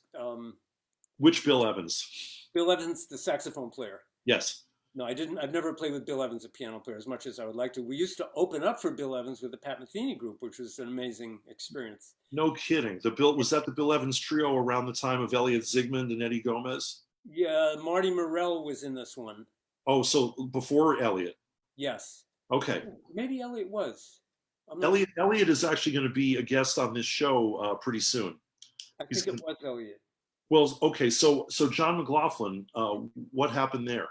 Well, I had met John previous to that, just while touring with the Gil Evans Orchestra in different places. And then Bill was doing this record and asked one of the tracks, actually two pieces out of it became tracks on the record. And, John McLaughlin's one of my idols ever since I first heard him, when I first heard him on, with Miles on In a Silent Way. Sure. And so I've been a big fan all along and listened to everything probably he's ever recorded, and just a big fan. So Bill Evans was played with the new Mahavishnu Orchestra. So Bill had been playing with John and asked him to play on his record, and he asked Danny and myself and Mitch Foreman to play on it. Right. Okay. So this brings up a huge can of worms. I'm sure you have uncontrollable love for Danny Gottlieb as a person and as a drummer. Is that right? Yes. Danny's my drummer bro friend. He's there's a special. Your friend had just, or someone had just. His question was, Mark, what are some qualities that you look for in a drummer? And just, if you don't mind me veering it that way, I think the best way you could answer that is just to talk about Danny. Yes, and the thing, we're empathetic, Danny and I, and it's always a give and take, and you have to fit like a glove. And so what I look for in drummers is a good time feel, a good relationship personally, be able to be buds, be friends, Sure. And you guys were like that in Miami and with Pat, correct? Yes, exactly. And it's really, it all gets down to listening. And if you have your stuff together as far as good time, good technique, and the big thing is ears and listening to the whole ensemble and to what's happening and reacting to everything. So, a drummer, no player in any band should just be off on their own doing their own thing. It's all part of a unit, and especially the rhythm section. And it's something that I honed in, especially from playing with the Gil Evans Orchestra, which we'll talk about. Yeah. But the rhythm section is the core of the band. So you have to agree on the time feel, and I'm always flexible, and everybody has a different sort of feel of the beat. Some people lay behind, some people are right in the middle, some people are a little on the rush side. Mhm. And, some people everybody has what's called a different pocket that they go for, and you establish that, and you So have to. what is it about Danny's pocket that has worked so well for you for coming up on 50 years? Well, Danny complements any situation because first of all, he has incredible technique from having grown up and studied with Joe Morello, the great drummer Oh, who played sure. Yeah. with Dave Brubeck. Hmm. So Danny had a tremendous facility, but he also is a very empathetic player, and he listens. So he can really complement a soloist, where he'll stay with the hi-hat and the snare and the kick for a while, and then as a soloist develops, he'll go to the ride cymbal at a certain point to develop and listening to compositionally to the whole thing, and also to work with dynamics. And so So, he's so quick listening to question. my bass line. I'm listening to his kick intently, Yeah. and to the snare, and to the relationship, and to the hi-hat relationship, and Mhm. and all those things that are happening. And it's there's a whole lot going on. If as a drummer, Yeah. the person that called in, when you get with a bass player, I'm sure the drummer's listening to how the bass player is playing on 2 and 4 and what the downbeat is, and Sure. everything. And so, Well, I mean, it's very important for bass players and drummers. I mean, you could be in a band with somebody like Stan Getz or John Coltrane, and if you're not happy with the drummer, you could be miserable. right. It's possible. So I think you said in some interview, Mark, that I read somewhere that for you, Danny, you guys have, well, maybe the word soulmate is the right thing, but you said something like, this is a once in a lifetime drummer for me, something to that effect. Yes, yeah. We have a very, very special rapport because we played in so many circumstances together. We know each other's playing, and we can just give a look, and we'll go Yeah. into something completely different. We can move on a dime. We're so flexible from having experienced so much together, and Sure. comes from listening and from experience and from playing together. Well, and literally thousands of gigs with Pat before that group either morphed or disbanded or whatever. So, can you give us the short version about you and Danny leaving Pat and how you guys started your own band, Elements, back in the 80s?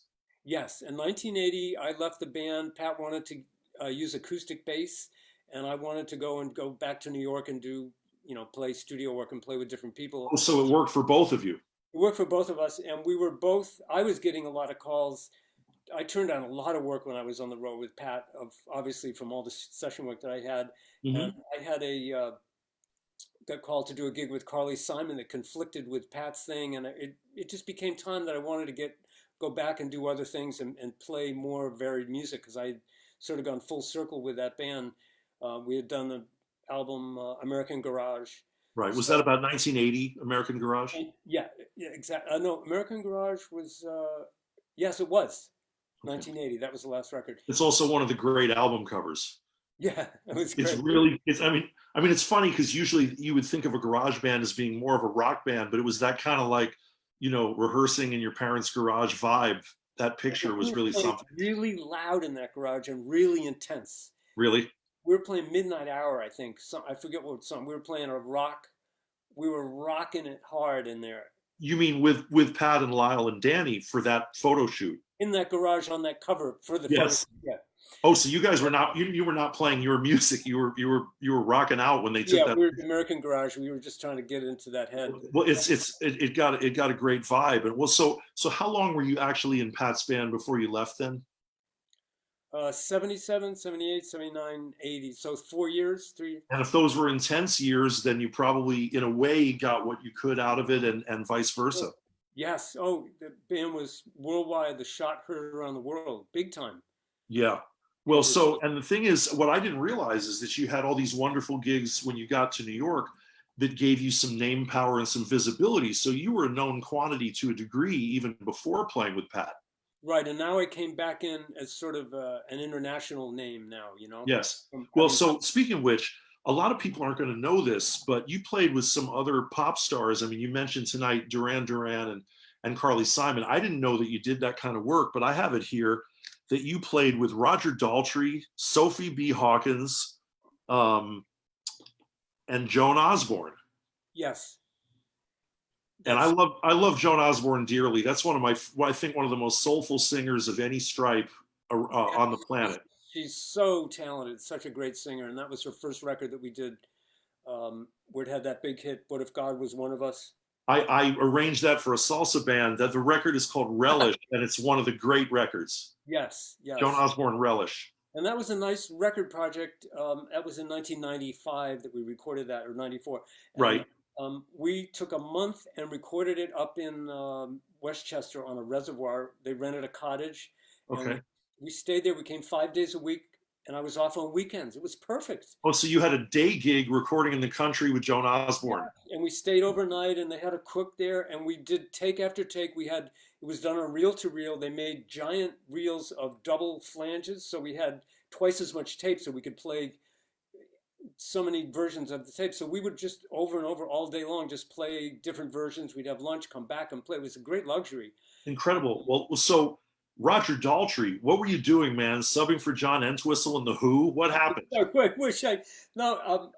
It was through an arranger, producer in New York. I'm trying to think of his name, but he wanted me to play on one of Roger's records, so I played on "Love Something." I forget what the name of the song is. So did you overdub or lay tracks, or did you actually get to play with Roger? I laid tracks live with the band in New York, and then he overdubbed his vocal, and I later met him. I see. Yep. Yeah, also another great singer of another stripe for sure. Well, we got to get to this. Gil Evans, Mark. Yes, yes. So, and then after I left Pat, in 1981, I joined. Danny and I wanted to do a record when we started Elements. That was in 1981. The And Elements, who was I'm sorry, who was in the band at that time? well, the co-leaders are Danny Gottlieb and myself, and then we were playing a lot with Bill Evans and Clifford Carter, so we had them come in as special guests, and we did 6 records with them, as well as other special guests that played. Steve Kahn and Stan Somoli. Who else played? David Mann and Gil Goldstein were on Sure. the live records we did live in Europe. Does Elements still exist today as a band?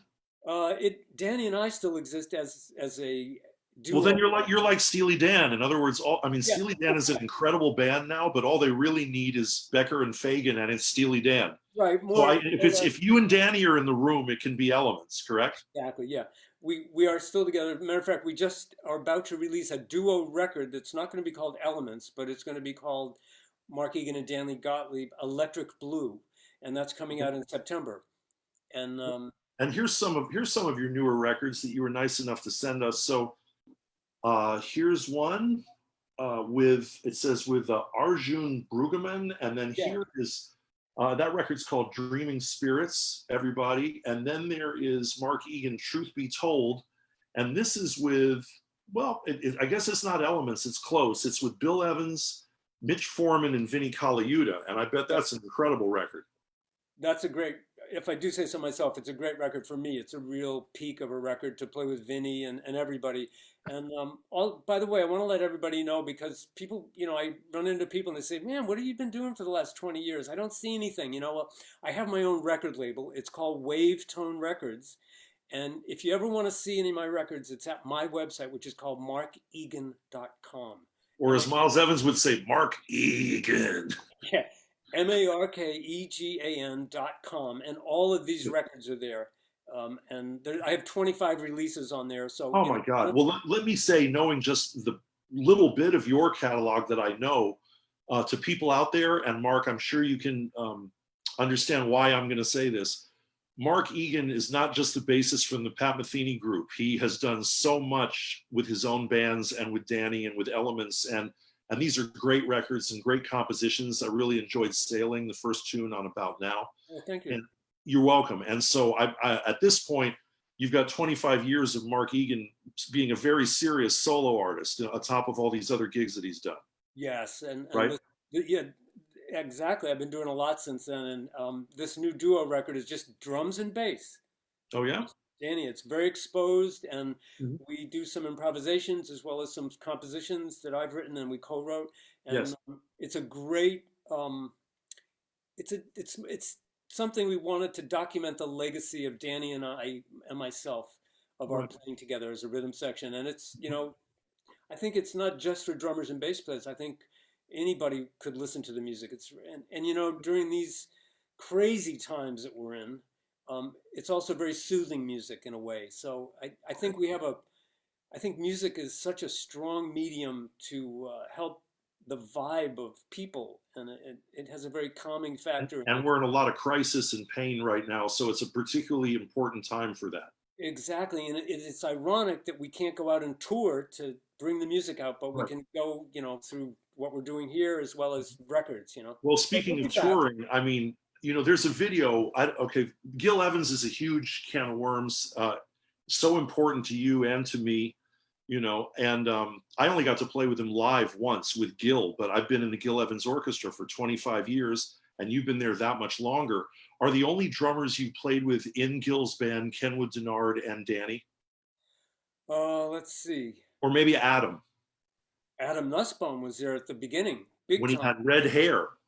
Yes, and Adam and I have an amazing rapport together as a rhythm section player. Now, here to that question of someone asked, what do you look for in a drummer? Well, Adam is carrying the torch of groove jazz. He's got this, Elvin. he's incredible drummer. Yes. So it's so easy to play with him. I feel like I'm riding on a wave, it's just incredible.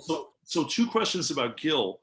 I want to know what you have to say about Gil himself as a keyboard player, as an arranger, as a very strangely hands-off band leader, allowing all kinds of beauty and chaos.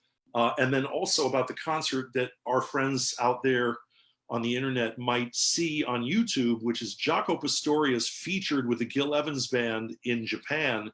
And you, of course, are the bass player in the orchestra. And that's a real honor to be the guy who's playing bass behind Jaco.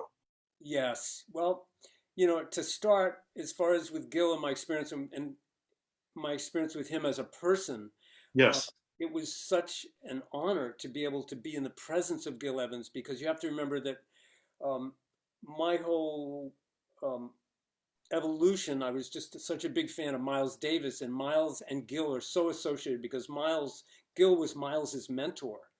Gil was at most recording sessions that Miles did. Right, way beyond the ones. Well, the ones that his name is on, like Sketches of Spain or Porgy and Bess, where the arrangements are all clearly by Gil. But like you're saying, there are records like Feed to Kilimanjaro and even Kind of Blue, where Gil wrote the intro to So What. A lot of people don't know that.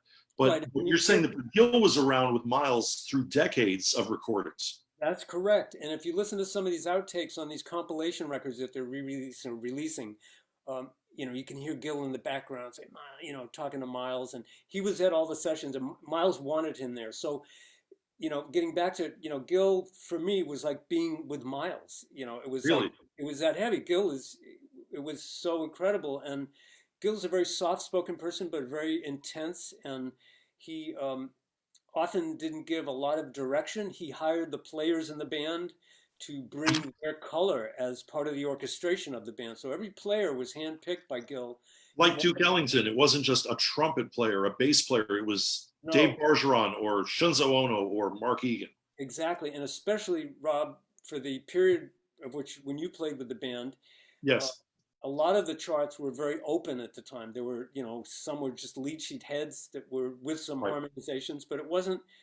We did do some Sketches of Spain record. We did do some of those other of the classic great arrangements, but a lot of the later years with Gil was more open and improvisation and jamming. And the beauty of that was, as you know, it can be incredibly chaotic, spontaneous. I just remember there were times at Sweet Basil where I was really happy going, this is the greatest thing I've ever done in my life. And there were other nights that I walked home to Chelsea really angry. Right. And I remember, that's right. And you used to live in Chelsea too, but I'm just when things got too loud or too out of control, or some of the solos were too long, different things that happened.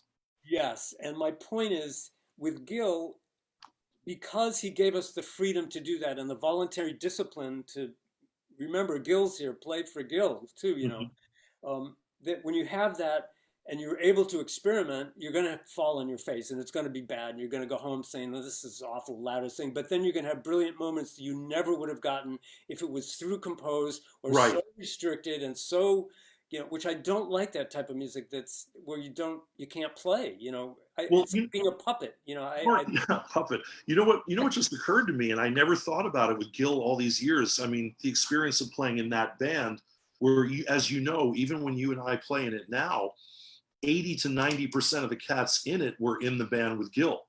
I mean, people like Pete Levin and Lou Soloff when he was still here, Dave Taylor, John Clark, these guys have been in the band for 30, 40 years. I mean, there's a real loyalty, but and yourself included, and Kenwood also. But the question is, did Gil almost lead by not leading?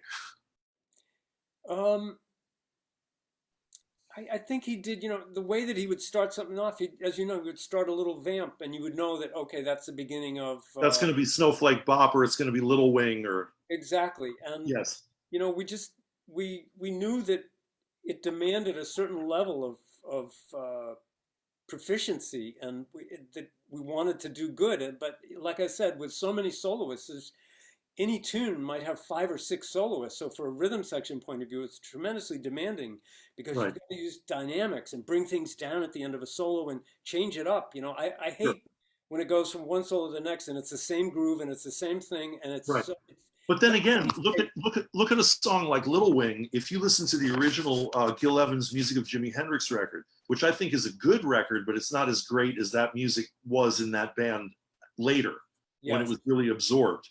I mean, it's great to hear Dave Sanborn on Angel, and Little Wing is great. But to me, Little Wing, that's the first piece I ever played with the band at Sweet Basil. And that piece is so beautiful and so changeable.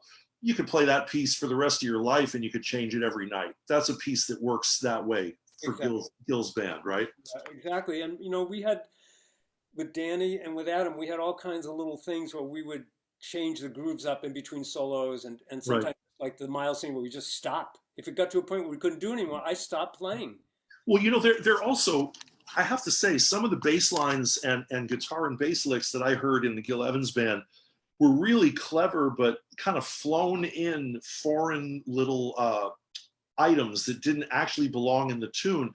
For example, when we would play 11, which is, I believe, I always get the Petit Machin or Frelon Brun from Feet of Kilimanjaro. That's actually called 11, and it's actually composed by Gil Evans. So, for example, when we would play that, I remember being at Basel and playing in the band and hearing you play Inner City Blues by Marvin Gaye for the last 2 bars of the form. And I remember thinking, man, that shit is so slick. But my question is, did that just get improvised one night and then you kept it around periodically? Exactly. One night it just was an idea that came out and it seemed to fit, and then you go back and use things. It's like anything. It's like use words and certain phrases. Now, were you part of this? I remember hearing a recording from Sweet Basil, that was before my time, and Hiram Bullock was playing guitar on it. And I heard the rhythm section go into double time and play the bass line from Whip It by Devo. Yes. Yeah. Actually, we used to open for Devo with Pat Metheny. Oh, come on. Stop it. I don't believe it. Devo at Avery Fisher Hall, New Year's Eve in 1980.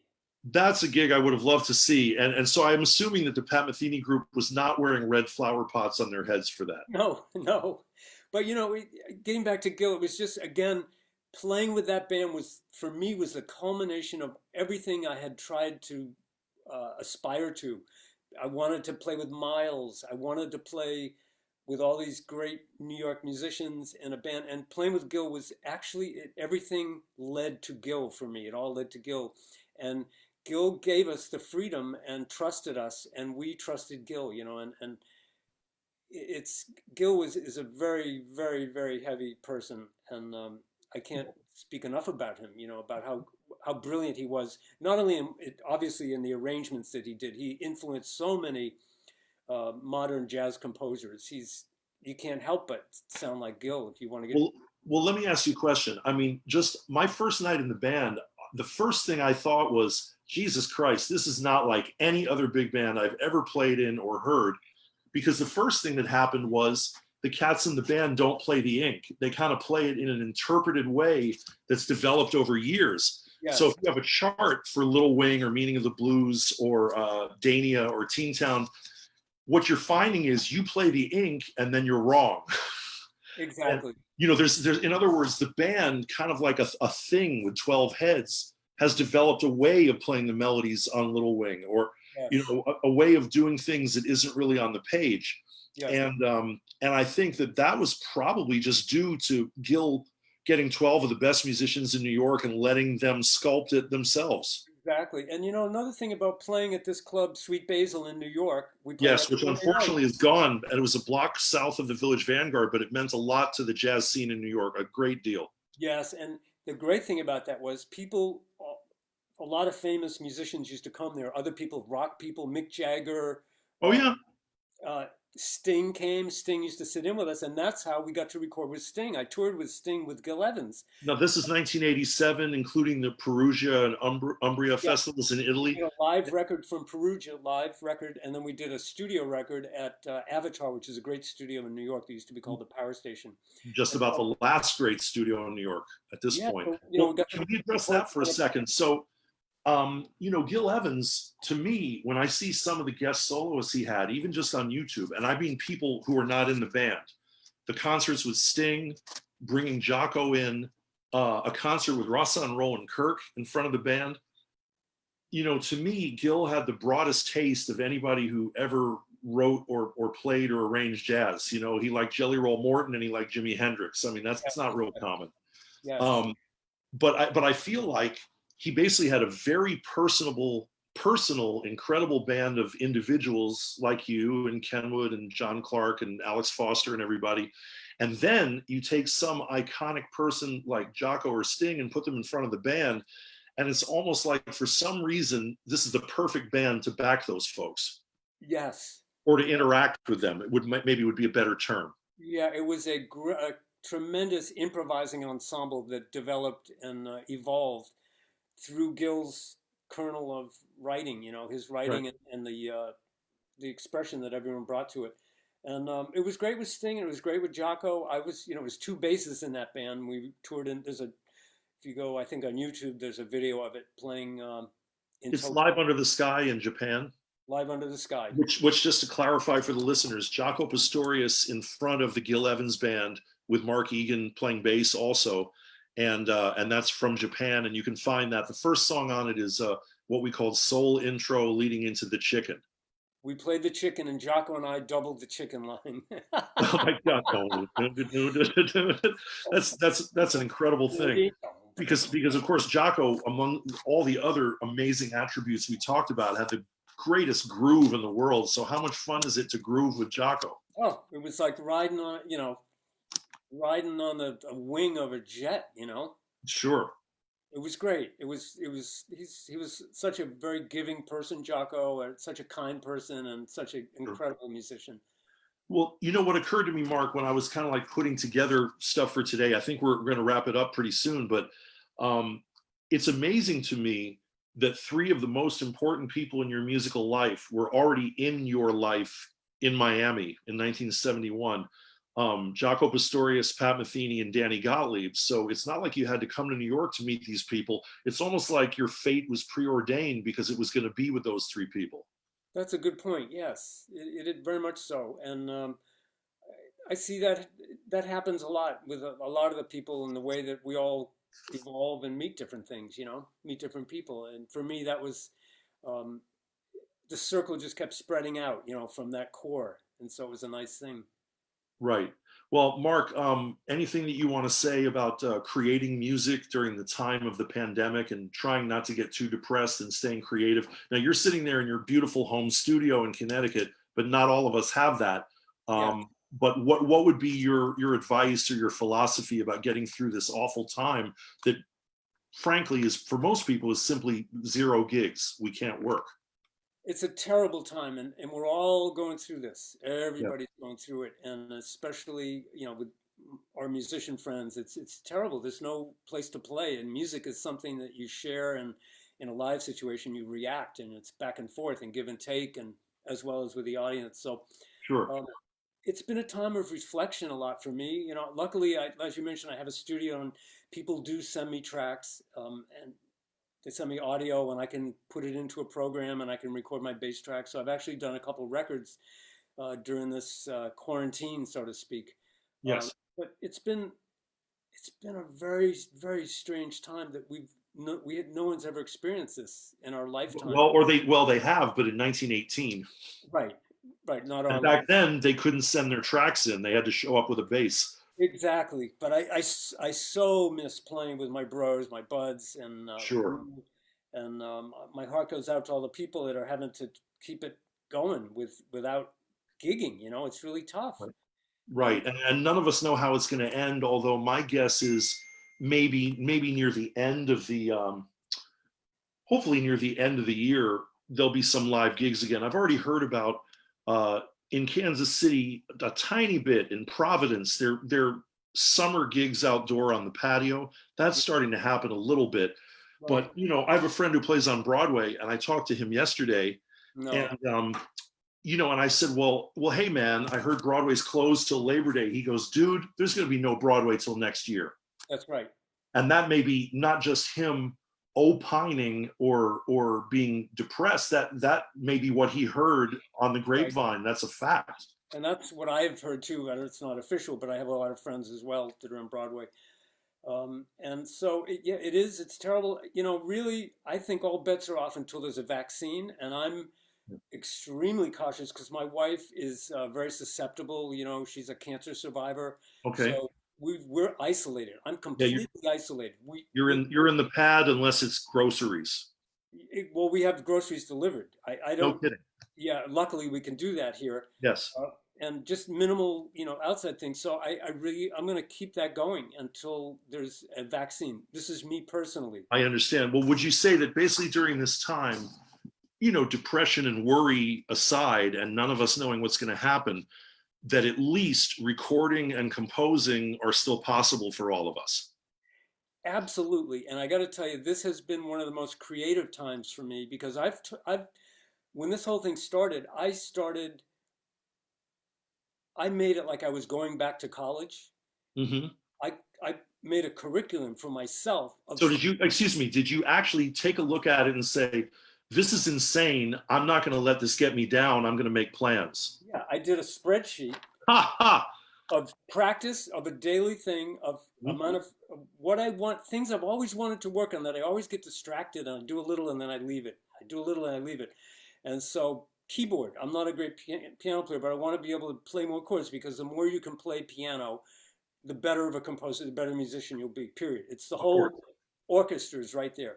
So I spend a certain amount of time every day on that. I spend a certain amount of time on classical guitar and electric guitar playing. I always want to play with bossa novas on the guitar. So it's a great thing. So I have done that. So I've put a whole curriculum together of weak things of myself, weak points in my musicianship that I wanted to get better. And there's not enough time in the day to do it. I feel like I'm back in school. Even with no gigs until October or December, there's not enough time for you. No, I could do that all day long. I could just go in my studio and practice and listen to records, play along with records, transcribe solos, listen to the great records and, transcribe a solo, play along with Jamie Aebersold if you want to play with a rhythm section. Unfortunately, that's what I'm doing just to keep in shape because Mark, it's a physical instrument. So what just occurred to me is, in a way, you're like one of your employers, Pat Metheny. This is an insane situation we're all in, but as soon as you saw what was happening, straight out of the gate, you made plans.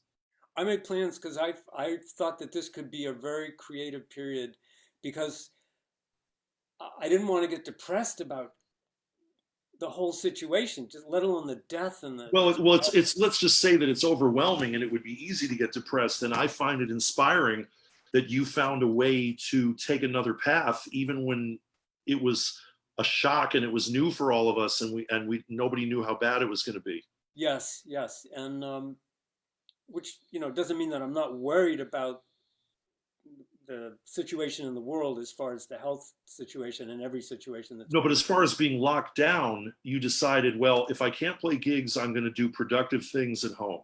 Yeah, I'm going to shed. I'm going to practice. I'm going to play bass better. I'm going to work on all those things that I mentioned, and also composing, and also I'm working in some composing books that I got, theory books. Been working on some Oliver Messiaen modes for improvising. So you're really, you're basically, how can I put it? Mark Egan independent study homeschool. I'm homeschooling, and I always felt, and I learned this from going to school, that the best thing you can be is your own teacher. It's great to have great teachers, and I think you have to have great teachers or mentors or friends or Sure. wherever it is that you pull the information from and get advice about where you're at. But when it's what you do with that information, and I know enough now that of what I need to work on in the areas, every musician knows when they play that what they're weak at, and this is a golden time to get it together. It couldn't be a better time. There's no excuse now for not getting it together. That's Mark. That's an amazing Do. perspective on this. There's no better time. That's an amazing thing to hear during a pandemic. Thank you Yeah. for Oh, that sure. that alternate perspective. And it looks like, short of making sure that you and Connie are safe, that you're really being as happy and productive as you're able to be under the circumstances. Exactly. And And I think it sounds like a great way to live to me. I wish I aspire to do what you're doing. thank you. I'm just, trying to keep it going and trying to move forward. And that's what music is about. As a player, you have to keep moving forward. There's no end to it. And the more time you put into it, the better you're going to be. And it's like that with anything in life. Anything, if you want to be a writer of poetry or books, or do you want to be whatever you want to be good at, you just got to spend the time at it. And the more time you spend, the better you're going to be. Well, And maybe we close with this, Mark. I just read a book about Electric Miles that just sort of started with Bitches Brew and went to the end of his life. I'll tell you about it later. It's very interesting. But anyway, there was a thing where this guy came up to Miles after a concert, and I guess he liked So What and Stella by Starlight and Milestones and, the older music Miles had played earlier in the 60s. And he said something to Miles like, I really dug your older music. I don't get what you're doing right now. And, I don't dig it. And Miles said to him, instead of, F you, mother effer, right. Miles said to him, should I wait for you?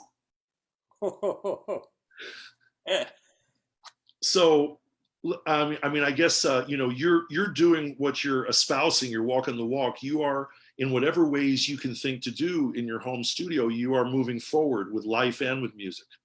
I am, and I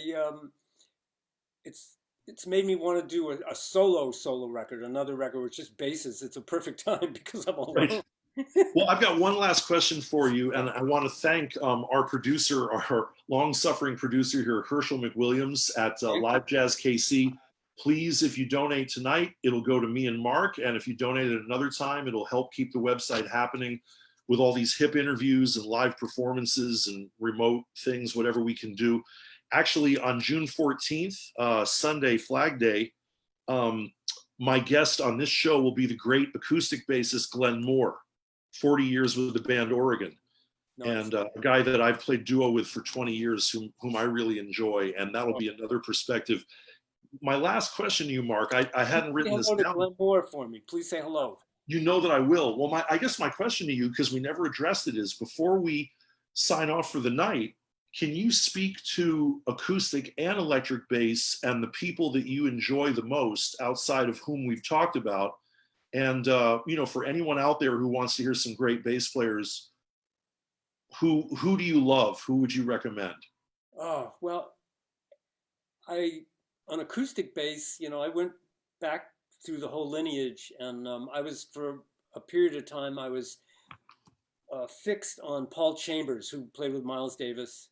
Of course, and everybody else. Yeah, I had a big picture of Paul Chambers from Whims of Chambers that I mounted on my wall, and I transcribed his bass lines, and I walked along and played along with him. Scott LaFaro, Eddie Gomez, Charles Mingus, Ron Carter. I was especially a fan of Dave Holland, the great. Me too. And I studied with him after I moved to New York, after I left the Pointer Sisters. I hope you shed it, because I had friends who studied with Dave in Boston and in Banff, and when bass students didn't practice, Dave would say, what are you doing? You're wasting my time. You're wasting your time. Oh yeah, no, I shedded. Yeah, that's good. Dave is a real hard worker, so I would think anyone who studies with Dave would want to shed pretty hard.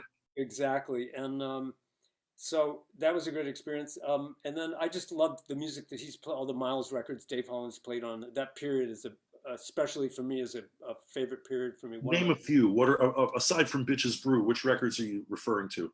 Well, Live at the Fillmore, but he's not playing. He plays a little acoustic on that in some of it. Maybe in a Silent Way also. Luan Le Pen, I think there's a live concert. Okay. There was a record there. And then Stanley Clarke is another acoustic player. But Stanley Clarke is interesting because there are people who grew up just knowing him playing playing School Days, and they know Stanley as an electric player. I heard something, I'm too young to remember this, but what I was told is when Stanley came to New York from Philly, he was 20 or 21 and he was the talk of New York. Everybody was talking about this guy, Stanley Clarke. Is that right? Yes, yes. And I didn't know Stanley was such a heavy acoustic player. I mean, I heard him with Return to Forever with Chick on records, but what really let me know that Stanley was a terrifying and incredible acoustic player was his playing on Moon Germs with Joe Farrell with Herbie and Jack. Yes, yes, yes. Right. A lot of the CTI records. So is Stanley influential for you on both basses? Yes, he is, mostly on acoustic bass, I think. Mm-hmm. Interesting. Yep, on acoustic, and then on electric. Wow, I go back to, we talked very earlier in this interview about James Jamerson. Yes. The guy on the Motown records. And, you know, growing up for me, other people, Paul McCartney in the rock world. And you know, on Paul McCartney, we think of him as this rock star, this Beatle, but what would you say about his actual bass playing? Just memorable, stellar bass lines that become the hooks of songs and are compositionally so much part of the song that you can't listen to the song without singing the bass line, you know. And so you'd say that Paul's role as a bassist in the Beatles is an underrated factor in why the music was so great? Well, I don't know if it's underrated. I think. No? Do you think bass players are all hip to that? They talk about it? Yeah, Paul McCartney is a big guy, but he's not a progressive bass player. It's like an improviser, but phenomenal, the bass lines that he played. And I'm fascinated with the way that the Beatles recorded, because as they progressed from playing all together live as a band, they went in and they would cut the drums and guitar separate, and then Paul would go in later and add his bass. So he would go in to Abbey Road or where they were recording, and he'd have the whole room to turn that bass amp really loud. And I think he used some type of compression and a big vocal mic, a C21, I think. I'm not sure. And so, you know, the sound is so great, you know. And how do you feel about sui generis, which means one of a kind, Steve Swallow, and then about all the incredible bass players through Weather Report into Zawinul Syndicate, those electric players? I love all of them. And Steve, you love Ricard Bona and Gerald Veasley and incredible. They've taken the torch and just taken it to another place. Chuck Rainey, you know, earlier on, I love all the Chuck Rainey. And Chuck, knock on wood, is still with us, around 80 years old, and people might know him as the bass player on Asia with Steely Dan and so many other great records. Yes. And I hear bass players talk about Chuck Rainey, and other people are not as hip. I love him. And then Will Lee and Victor Wooten and Steve Bailey, all the people that are happening now, the players. Did you say Steve Bailey? I don't know who that is. Steve Bailey is a bass player. He's the head of the chair of bass at Berkeley. Okay. He played with Dizzy Gillespie, and he played with a number of players. You can find out. I don't know all the players he's played with, but I think he played with Ira Sullivan as well in Miami. Okay. He went to the University of Miami, I believe. Okay. Richard Bona, you know, he came out of it, and he came from Cameroon. I remember when he came to New York, remember the little club in the village, Mondo Kane? Yes. So I was playing there. It was called like an African funk jam session, and it happened, you know, every week on the same night. And I was on stage sitting in, and I was looking at the bar where I saw the alto player Aaron Hike and the bass player Leo Traversa, and they're both great musicians on their own. Yes. Ricard Bona had been in town for about 10 minutes, and he was behind me on stage playing, and I remember bugging my eyes out and looking at those two guys and saying with my eyes, "Can you believe this?" And they looked back at me like, "No, we cannot believe this." That's like how I felt seeing Jaco play, you know, just like that. and Right. and Etienne Mbop is also another Cameroon bass player, and his son. No, excuse me. For people who don't know, Etienne, he's also a nice singer. But if you see a video of Zawinul Syndicate with Joe Zawinul, and you see an African bass player playing with gloves on, Yes, that's Etienne. And I don't know what that's about, but obviously it's physically better for him. exactly. I don't know either, but he's an incredible player, and Do you like Lindley Marth also? very much like Lindley, and all those. Every bass player that's played with Weather Report, I like. And what about funk bass players, people who use their thumb more, like Marcus Miller, Kim Clark, Jamaluddin Takuma? I love all of them as well. Yeah. and Well, and Victor Wooten, obviously. that's a whole other thing. Well, Mark, you know what? You know what, man? I think we kind of covered it. Yeah, and for all the bass players that I left off, I love you too, my friends that are great bass players, because there's so many people that are taking it to another place. It's great. It's a great time in life, and we'll get through all of these bad times. This will all pass, and we'll be back playing gigs, and it's gonna be better for everybody, and everybody's gonna be healthy. And I sure hope you're right. Well, Mark, I love you, man. It's great to talk to you and to learn all this and get these stories and this perspective. Thank you so much for joining us. Thanks, Rob. I love you too. Thank you for interviewing me. Thank for Casey, and to all the listeners out there that are watching this. Thanks for checking in and listening to this long. We can't call it a diatribe, but we could call it a conversation. Well, that's why I named these interviews. It's stupid. I just came up with it, Convo Improvo. Oh, good. Well, that's perfect. But that's really what it is. I mean, we get on here and we get some of the great musicians in jazz and improvised music, like yourself and Bobby Watson, who was on, and Miles and Noah Evans, who were on talking about Gil. Oh, great. Yeah. And what I want to tell you, I don't know if you knew this, Mark, and for the listeners, this interview is basically archived. If you missed it, you could go to Facebook Live 6 minutes from now and watch the whole thing. Did you know that? Great. Perfect. So this will be a video document to go along with our conversation and your stories and your history. And Mark, I want to thank you really from the bottom of my heart for sharing the way that you have with it. Thanks, Rob. And if I can just touch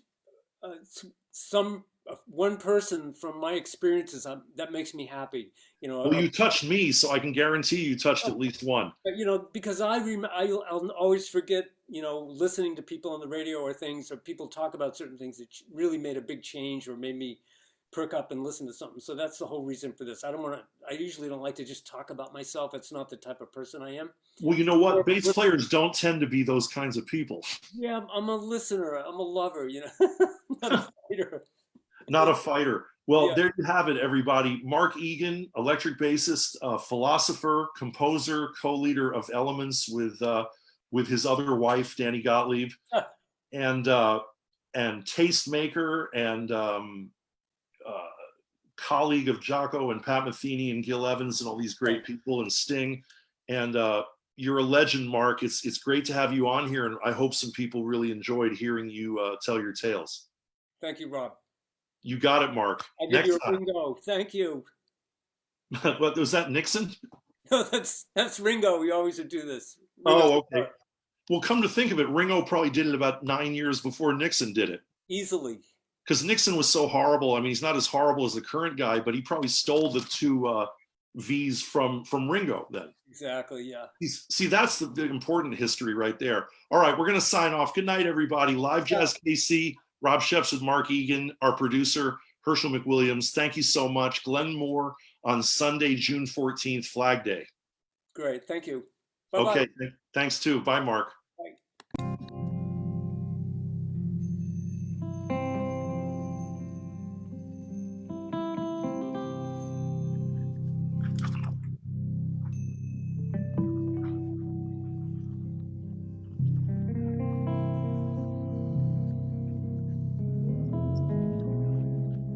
You still there?